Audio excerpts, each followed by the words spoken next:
Kay numdum ka sa una, katong gamay pa ka og sweldo, kasya pa, makasave pa ka. Pero katong pagdako na sa imong sweldo, wala na may bilin, nagkautang pa. Money is our ultimate tool to build everything that we want. Tool siya. So, kailangan din mo i-rub imong tool. Before you think about saving, budgeting, investing, question yourself, unsa may relationship nimo sa imong kwarta karon? Kung nabay mo abot na kwarta ron, what's immediately the first thing na imong hunanaon? A lot of us, manggod, blame money. Kuwang akong kita, kuwang na akong kita. No matter unsa kadako or unsa kadaghan imong kita dira, it's like you are filling up a bottle nga nay bangag ang ilaw. Sigawas. No matter how many times you refill the bottle, it will still be empty once na mo stop na yung income. Welcome to Storyan Kinabuhi, wherein we talk about life, career, relationships, finances, ug uban pa. So karon amo ang storyaan is common money mistakes in the Philippines. Let's name some. Ang common Pinoy is di ka mao mo save, di ka mao mo budget, invest, or magkuha og insurance. Walay alam about ana. Kay very low ang financial literacy rate diri sa Philippines. Napabaylain ng mga very common money mistakes diri sa Philippines, boss. I think kana ang most common. Pero to add lang, siguro ang Pinoy daghan siya sayop in terms of handling money. Kay ang kwarta mo godor or ang finance, it's personal. Which means na naa say psychological factor. Now, side din na to makonsider. For example, what if you were deprived when you were young? For example, if imo mga circle of friends kay kanang palitan gyud sa mga nindot mga butang ana-ana, pero kamo kay sakto lang. Sige ipit sa kwarta.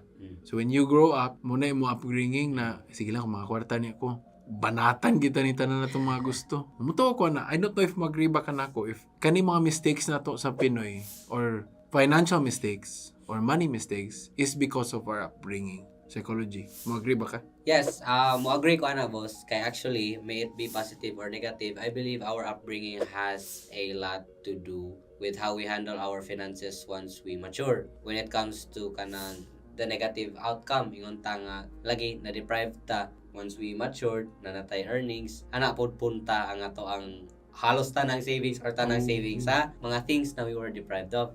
And when it comes to kanang positive pod, ingon ta nga kanang your parents taught you how to handle money. Yeah. Your parents were transparent on how to save, how to budget, how to invest, ingana. Then of course, ikaw po mo mo ang upbringing nga kamao ka. So, when it comes to upbringing, boss, it is a huge factor, good. Kay ingon ta, have you heard anang mga sayings na you ask your parents pila ilang sweldo? Nya dili katubagon.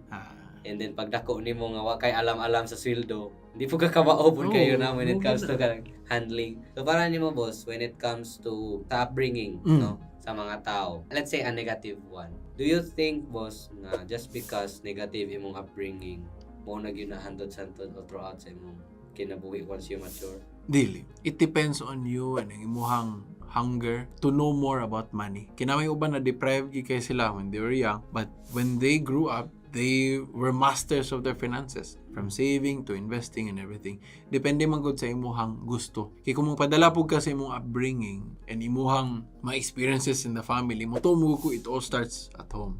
Which is, mo man atong advocacy, di ba? As financial advisors. So, that's what we do. So, kailangan maka-impact sa mga tao. Kaya, it all starts at home. Being transparent to our children. Maybe siguro, sa unang panahon, di lang siguro sila anad na yung anad.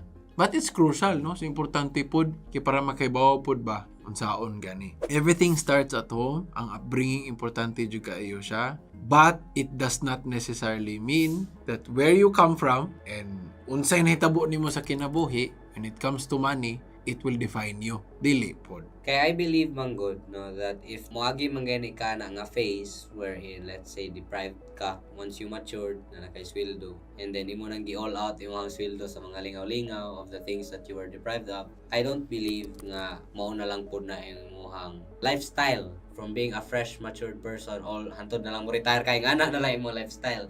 Kaya actually, I've talked to a lot of people way ahead of me pod nga nakaagian na nga kana ganing mo question jud sila. 8 years na mo kong katrabaho, 5 years, 10 years, 15 years na mo kong katrabaho. O man gyud ko'y may bilin, di ba? I'd like to share pod a lesson gikan ni Chikitan Na if imo ang income diha ingon tag 100,000 imong income diha pero imo ang lifestyle kay 120,000, wa gyapon. It's not about how much you earn daw, but rather it's about how much you save, how much you budget, how much you invest, and kung unsa man gani imong mga other financial skills. It's a skill man gud boss good. So ingon ta gastador kay kapag 20 years old nimo hangtod 25, it does not mean nga 26 nimo onwards. Ingana lang ka. There is a certain point. I strongly believe you. There is a certain point sa atong kinabuhi. If ever ingana ang ganita, gastador kay ta, there will be a certain point nga maka-question po sa atong finances. Oy, asa mi gito napunta akong mga giwaldas. So maybe it's time for me to relax na. Muna akong gi-question mo boss, ingana na lang gyud di ay if kanang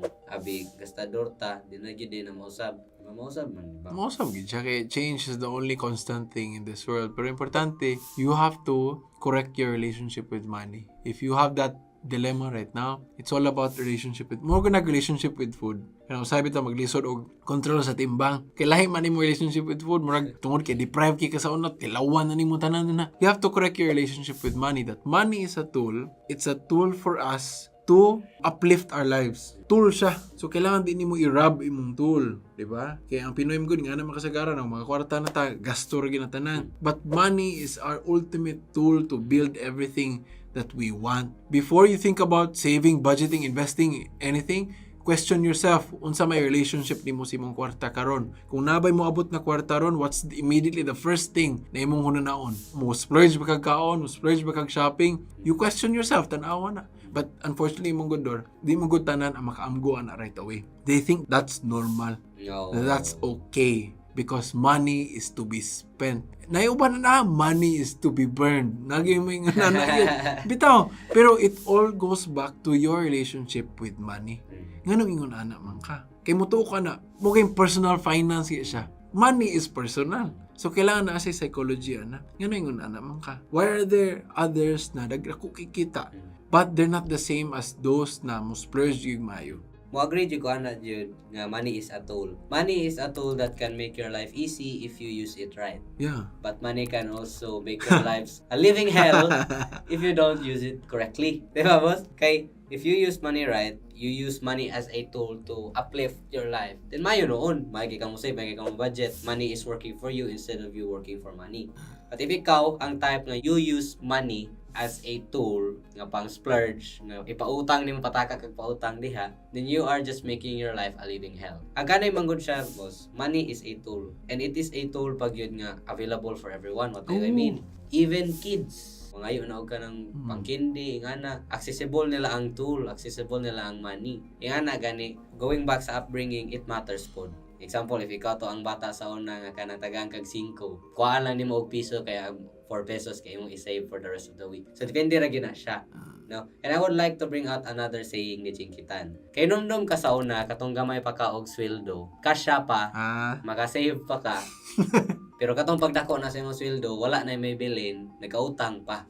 So unsa may problema? Ang kwarta or ikaw? Ikaw. So a lot of us manggod, especially here in the Philippines, blame money. Kuwang akong kita, diba? Kuwang ra akong kita. No matter unsa kadako or unsa kadaghan imong kita dira, it's like you are filling up a bottle nga nay bangag ang ilaw. Sigawas. No matter how many times you refill the bottle, it will still be empty once na mo stop na yung income. So unsa imong buhaton, takpan nimo, tabunan nimo or imong i-fix ang hole so that mapuno gyud ang bottle. So ingana siya, you do not blame money. Imagine na boss, katong gamay pa imong sweldo, di ba? Napay may bilin. Katong nanong ni dako na imong kita, o nanong may bilin, nagkautang pa gyud. Di ba? So it all boils down po jud to personal finance. Unfortunately manggod, I'm not sure sa ubang countries po sa wala manggod gitudlo ang money sa school. Nindot ato lagi boss, ingani lang ta ba? An education system na to as early as elementary kinahanglan ay subject about money, saving, budgeting, waman. Wabata na. Mo siguro no, very very low po ng financial literacy diri sa Philippines. And I wonder jud nganong mura siya tabu. It should be talked about yun. Just like anang relationships, we talk about relationships, we talk about careers, anang sports, ingana. Pero when it comes to money, wala gyud kayo maghisgot. Wala gyud kayo maghisgot. The more you avoid it, the more you become ignorant about it. Para nako no, when it comes to personal finance or the common mistakes sa mga Pinoy, it's a matter of learning yun. Tinuod. The reason why scammers love the Philippines, it's because dali ra kay ta mailad. Dali ra kayo mailad yun ang Pinoy. Very, very gullible kayo ang Pinoy when it comes to scams, when it comes to mga Ponzi schemes. It's because low kayo ato ang financial literacy. When it comes to kanang earning, saving, budgeting, it's a matter of learning it yun. Because if dili po ka mo cut-on ana, di ba imagine mo bitaw ka ng eskwela tagtarong para makatrabaho ta, para makakwarta ta. People look at it as something, or people look at money as something to spend.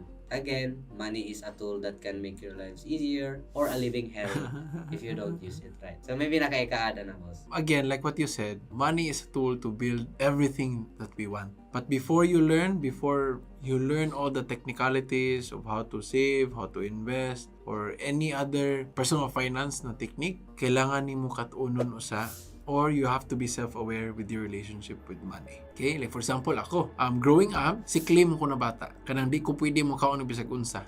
Sikli jud ko dor. Di ko pwede mo kaon og kanang lechon or mga oily ana. So I grew up na wala na. Growing up na nakakwarta na ko, mo splurge ko sa food gyud. So I allot budget for food gyud na kanang maka-enjoy jud ko. But dili ka magawa sa imong budget. Okay? So kana I'm aware ana. Munang usahay na ako yung mga inclinations ba na mo gasto jud ko sa pagkaon, makabantay siguro ka. Makaon man jud ko food jud ako if ever nga na. Okay ra na. Importante lang that you live within your means. You understand your relationships with money. Siguro mga indicators bitaw kay naa mo gud na. Kung asa ka mas dali maka-decide, for example, let's say na moabot na bodol. Hindi ko mabudol og item. Pero kung pagkaon gani or mabudol jud ko. Mutilaw jud ko gyud. Okay mo gana ako ang upbringing when I was young ba. So I want to taste everything ba. Kung imuha pod is items, lisod na dira kay frequently makita na nimo. Ana gani. So before you get into the technicalities, learn about yourself first. Ana gani. Kay no matter how much money you make, but imuhang relationship sa kwarta is basura, wala gyud. So before ka mag-learn sa technicalities and how to invest, how to save, how to budget, it's also important to check your relationship with money. Because if you do not check how is your relationship with money, kung basura ang imong relationship sa imong kwarta, lisod jud kay imong pagdala. What about you? Unsa man inyong maad nga common money mistake sa mga Pinoys? Let us know in the comment section, and also feel free to ask us questions. Don't forget to like, share, and comment the video, and we will see you on the next episode of Storyan Kinabuhi. Bye!